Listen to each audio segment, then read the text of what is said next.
Hi everyone. పీసీఓడిలో ఏ foods avoid చేయాలి?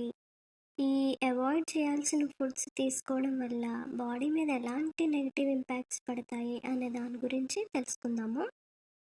పీసీఓడి ఉన్నవాళ్ళు ఫుడ్ కంప్లీట్గా స్టాప్ చేయాలి అని కాదు, కానీ కొన్ని ఫుడ్స్ని లిమిట్ చేయడం బెటర్.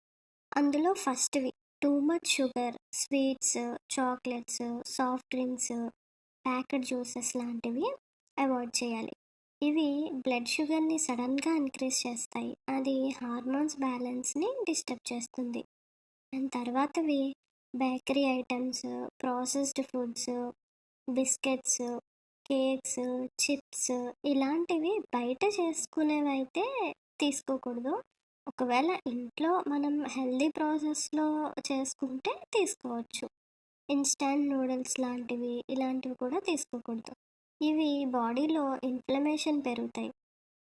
అప్పుడు పీసీఓడి సిమ్టమ్స్ ఇంకా ఇంక్రీజ్ అయ్యే ఛాన్సెస్ ఉంటాయి.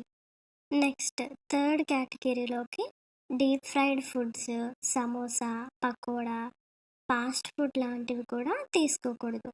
ఇవి తినడం వల్ల డైజెషన్ స్లో అవుతుంది. అప్పుడు వెయిట్ ఈజీగా పెరిగిపోతుంది. నెక్స్ట్ ఫోర్త్ కేటగిరీలోకి too much refined carbs, white bread, maida items కూడా తీసుకోకూడదు. అండ్ అలానే ఓన్లీ రైస్ తీసుకుని వెజిటేబుల్స్ ఏమీ తీసుకోకపోయినా అది పీసీఓడి డైట్లోకి మంచిగా అనిపించదన్నమాట. సో బ్యాలెన్స్డ్ ప్లేట్ లేకపోతే blood sugar up and down అవుతుంది. ఇది కూడా పీసీఓడికి మంచిది కాదు. ఇందులో టోటల్గా మీనింగ్ ఏంటి అంటే కంప్లీట్గా బ్యాన్ చేయాలి అని కాదు. అకేషనల్గా అయితే ఓకే, కానీ డైలీ హ్యాబిట్గా మాత్రం అలవాటు చేసుకోకూడదు. ఈ టాపిక్ మీద మీకు ఏమైనా డౌట్స్ ఉంటే కామెంట్స్లో అడగండి. And do follow for more videos.